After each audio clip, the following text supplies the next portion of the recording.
গরুর মাংস দিয়ে নরম নরম চালের রুটি দিয়ে খেতে তো খুবই ভালো লাগে। আমরা তো ঈদের পর ২-৩ দিন পর্যন্ত এগুলোই খেতে থাকি। তো চলেন আপনাদের সাথে সারাদিনের একটা ব্লগ ভিডিও শেয়ার করি।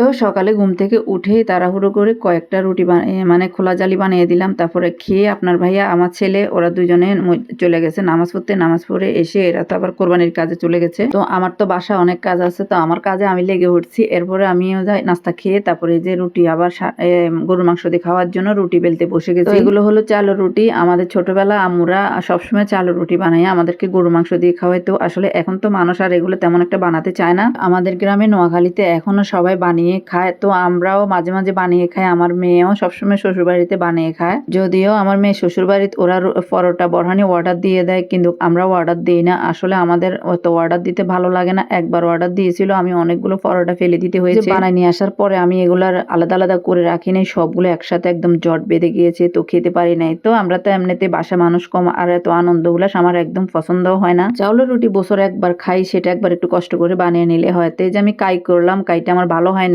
মানে ভালো হয় না বলতে কি, কাই করতে এই চালের রুটি খেতে যতটা মজা, করতে অতটা কষ্ট। কাই করাটা কিন্তু অনেকই কষ্ট। তো আমি কি করেছি, ওই যে কাই করে মানে রেখে দিয়েছি, আর এদিকে 10টার ভিডিওটা দিতে যাই আমার কাইগুলো ঠান্ডা হয়ে গেছে। এই চালের রুটি গরম গরম করে ফেলতে হয়, মতে ফেলতে হয়। ভিডিওটা দিয়ে দেখতেছি আমার কাইগুলো ঠান্ডা হয়ে গেছে। তারপর আমি মতলাম, মতার পরে আর এই যে জট বেঁধে গেছে, মানে রুটিগুলো সুন্দর হয় না, সাদা সাদা দলা হয়ে গেছে। যাই হোক, অনেক কষ্ট করে বানাই নিলাম। অল্প কয়টা রুটি বানাইছি, যেহেতু আমরা বাসায় মানুষ বেশি নেই। তারপরে এই যে রুটিগুলো আমি আবার ছেঁকে মানে একটা শুকনা সুতির কাপড় দিয়ে গুঁড়িগুলো মুছে ফেলে দিয়েছি। তারপর আমি মাটির খোলাতে ছেঁকে ফেলতেছি। এদিকে রুটি সেঁকতে থেকে জোনায়েত আসছে। তো আমি ভাবছি মাংস নিয়ে আসছে, দূরে গেলাম, দরজা খুললাম। তো ওকে বললাম যে তুমি ঢালো, আমি রুটি সেঁকতেছি। তো ওকে ঢালতে বলে এদিকে আমি রুটি চুলায়, আমার রুটি পোড়া যাচ্ছে। ঢালার পর দেখলাম যে এগুলো বট। আমি বলতেছি ও আল্লাহ, বটনি ফাটাইলো।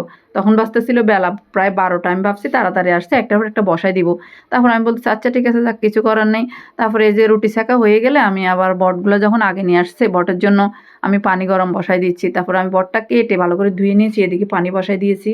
তো পানি, এদিকে রুটিগুলো আমার সুন্দর করে কাপড় দিয়ে ডেকে রাখবো। এইভাবে ডেকে রাখলে 2 দিনও কিচ্ছু হয় না, রুটি খুবই নরম থাকে। তো আমি ডেকে রাখলাম একটা গেঞ্জি সুতির তেনা দিয়ে, তারপরে সুন্দর করে ঢেকে রেখে দিচ্ছি। রেখে এখন আমি বটটা নিয়ে বসে যাব। তো বট তো খেতেও খুব মজা। আর আমি বট সবসময় গরম পানি দিয়েই, মানে গরম পানিতে চুপিয়ে তারপরে কালো চামড়াগুলো ফেলে দিই। তো জোনায়েত বলতেছে ওর আম্মু নাকি কিভাবে মানে চামড়া তুলে ফেলে দিয়েছে। আসলে আমি সবসময় এভাবে করি, আমার এইভাবে ভালো লাগে। মানে জিনিসটা একটু আয়ও হয়, অনেকটা হয়। বট আমার খুব পছন্দ। আমি একাই সবগুলো বট খেয়ে ফেলতে পারবো। এখানে যতগুলো বট আছে সুন্দর করে ভাজি করে দিলে আমি একাই খেতে পারি। তো আমার খুবই পছন্দ। 2 বছর আমরা কোরবানি দিই না, বাস্তব 2 বছর খেতেও পারিনি। তো এবার বলে দিয়েছি বটটা নিয়ে আসবো, আপনাদের ভাইয়া নিয়ে আসতে চায় না। তো আমি কিন্তু কাম কাজ সেরে অনেকক্ষণ বসেছিলাম, 2টা বেজে গেছে। 2টা বাজে গরুর মাংস নিয়ে আসছে।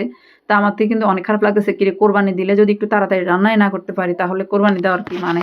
তো যাই হোক, 2টা বাজে আসছে, মাশাআল্লাহ আলহামদুলিল্লাহ অনেকগুলো মাংস হয়েছে, ভাগে 1 মণের দর পড়েছে। তো এই যে আপনাদের ভাইয়া ঢেলে দিল। অন্যবার কিন্তু হাতে হাতে করে দেয় না, এবার বাপ বেটা দুইজনে মিলে আমাকে হাতে হাতে কাজ করে দিচ্ছে।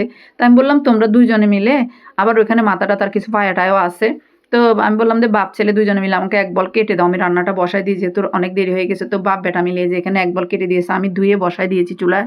তো বসায় দেখতেছি, মানে আমি একদম একবারে বসাই দিয়েছি মায় মশলা দিয়ে। এখন ভালো করে লাড়তে পারতেছি না, এখান দিয়ে ভালো করে বড় করতে পারতেছি না। তারপরে কিন্তু আমি অফ ক্যামেরা একটা পাতিল পাল্টে ফেলেছি, রান্নাও করে ফেলেছি। রান্না শেষ হয়ে গেলে মামা ভাগিনা দুজনে খেয়েছে, আর মিজান আমার মেয়ের জন্য নিয়ে গেছে। প্রত্যেকবার তো আমার জামাইরা কোরবান দিলে আমাদের জন্য মাংস পাঠায়, এইবার ওদের গরু বানানোর জন্য লোক পায় না। যাই হোক, জেসমিনকে দিয়ে আসছে, আর আমরা মা ছেলে একসাথে খেতে বসে।